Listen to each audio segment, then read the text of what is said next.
algo inminente que está frente de nosotros y atenta contra nuestra vida, posiblemente, en contra de nuestra integridad. Pero la ansiedad tiene que ver con esa emoción de algo que pudiera pasar, una posibilidad. Ellos abren la posibilidad a que esto no vaya a pasar. Entonces, es posible que nos estamos preocupando por algo que ni siquiera vaya a pasar. Y esa es la distinción que hace él. Ahora, lo que más me gustó fue lo que dice la Asociación Americana de Consejería o Terapia Cristiana. Yo creo que ellos tienen esto bien aterrizado, sobre todo porque sí dan por la solución real del problema de la ansiedad. Les voy a leer algunas citas, algunas cosas que me parecieron súper interesantes. Y estoy de acuerdo con ellas. Ellos dicen que las emociones del miedo y la ansiedad son normales. Son normales. De hecho, son emociones que tenemos los seres humanos por diseño para protegernos de ciertos eventos. Por ejemplo, cuando tenemos miedo de algo, vamos a correr por nuestras vidas. Yo, temprano en mi adolescencia, una vez me apuntaron con una pistola. Y mi reacción fue correr. Fue correr para resguardar mi vida. Ese fue el miedo que sentí ante una amenaza inminente y mi vida estaba en peligro. Y la reacción fue correr. Eso fue la emoción que yo tuve en ese momento, el miedo. La emoción de la ansiedad es similar a la del miedo, como dijimos, pero la diferencia es que tiene que ver con el cuerpo, cómo se somatiza. Ambas nos pueden ayudar en el corto plazo, tanto la ansiedad como el miedo. Pero ¿cuándo es el problema? Cuando insistimos voluntariamente en que estas emociones permanezcan. Por un tiempo van a resolver un problema, pero si se mantienen a largo plazo, son emociones que son dañinas y destructivas. Ya vimos los efectos que tienen con la salud, pero también tienen efectos mentales y espirituales. Y los vamos a ver ahorita. La preocupación, dicen ellos, en la Asociación de Consejeros Cristianos, dicen que la preocupación es algo que nosotros decidimos hacer. Es voluntaria, es interna. Nosotros tenemos control sobre la preocupación. Y eso fue lo que me gustó. Que nosotros tenemos capacidad de ponerle límites a ese aspecto de la preocupación. Hay una preocupación que es buena, la preocupación que nos invita a hacer cosas. Yo estoy preocupado por los ingresos de mi hogar. Entonces, ok, necesito buscar un trabajo que me dé los suficientes ingresos y eso me va a motivar a hacer las cosas que necesito para ser el sostén de hogar. De repente tengo que prepararme, tengo que tomar un curso, tengo que hacer estudios o tengo que aprender una disciplina y luego logro hacer lo que yo quiero. La preocupación en ese sentido es sana. Funcionó de manera temporal, me llevó a hacer algo, pero ya la dejé y no quedó esa preocupación permanentemente ahí. Eso fue algo que me gustó de ella. Por lo tanto, cuando nosotros nos quedamos en esa preocupación es porque nosotros escogemos quedarnos en esa preocupación. Así que es algo voluntario. Cuando nosotros escogemos quedarnos en preocupación o ansiedad, viene algo que se llama, en el campo de la psicología, desórdenes emocionales. Y cuando decidimos persistir en ese aspecto de permanecer voluntariamente preocupado o ansioso, es lo que se conoce como un desorden emocional. Un desorden emocional ya no es voluntario. Ya no es voluntario.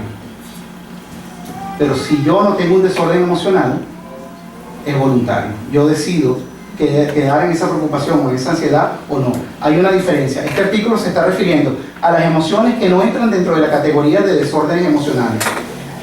Pero cuando hay desórdenes emocionales, tengo una solución. Solución, por ejemplo, pudiera ser la terapia, pudiera ser también medicación o también el aspecto espiritual, oración. Y aquí es donde la consejería cristiana viene a tener un lugar importante. Vamos a ver qué es lo que dice la Biblia al respecto de esto, acerca de la preocupación y acerca de la ansiedad. Yo quiero que me acompañen, por favor, a abrir su Biblia en el Nuevo Testamento, en el libro de Mateo. Vamos a ir al capítulo 6. Capítulo 6, dentro de un momento deberíamos tener los versículos en las pantallas. Para aquellos que tienen su Biblia, Nuevo Testamento, libro de Mateo, capítulo 6, vamos a estar leyendo de lo que se conoce como el Sermón de la Montaña o las parte de las bienaventuranzas, el Sermón de la Montaña. La Escritura tiene que ver con este tema de la ansiedad y de la preocupación. Y lo aborda desde un aspecto muy interesante. Dios, cuando nos creó con emociones, y de lo que vamos a ver ahorita, Él no quiere que estemos nosotros permanentemente preocupados o permanentemente ansiosos. Y Él lo dice aquí en el Sermón de la Montaña. Si me acompañan, en la Biblia, que tiene como nombre, la traducción tiene como nombre Nueva Versión Internacional, ellos suelen ponerle subtítulos a ciertos temas para que nosotros sepamos de qué está tratando la lectura que viene a continuación. En este caso, los subtitulan: de nada sirve preocuparse. De nada sirve preocuparse. Vamos a leer Mateo 6, 25 a 34. Por eso les digo, no se preocupen por su vida, qué comerán o beberán, ni por su cuerpo, cómo se vestirán. ¿No tiene la vida más valor que la comida y el cuerpo más que la ropa? Fíjense en las aves del cielo. No siembran, ni cosechan, ni almacenan en graneros. Sin embargo, el Padre Celestial las alimenta. ¿No valen ustedes mucho más que ellas? ¿Quién de ustedes, por mucho que se preocupe, puede añadir una sola hora al curso de su vida? ¿Y por qué se preocupan por la ropa? Observen cómo crecen los lirios del campo. No trabajan ni hilan. Sin embargo, les digo que ni siquiera Salomón, con todo su esplendor, se vestía como uno de ellos. Si así viste Dios a la hierba que hoy está en el campo y mañana es arrojada al horno, no hará mucho más por ustedes, gente de poca fe. Así que no se preocupen diciendo que comeremos, que beberemos o con qué nos vestiremos. Los paganos andan tras todas estas cosas, pero el Padre Celestial sabe que ustedes la necesitan. Si recuerdan, aquí Jesús se está dirigiendo a una audiencia grande en el Sermón de la Montaña, y Él está tocando aspectos de la vida diaria de esa cultura. Aspectos tan elementales como poner comida en el plato ese día, o cómo voy a poder vestirme yo. Eran preocupaciones elementales del día a día en esa cultura. Y Él está hablando con esa audiencia y le está diciendo básicamente que no tienen que preocuparse por eso. Para ellos le parecía en contra de su cultura, porque si ellos no se preocupaban por eso, ¿cómo es que iban a poner comida en su plato? Si no se preocupaban por eso, ¿cómo iban a vestir? Pero aquí viene entonces el aspecto de la fe, la economía del reino de Dios.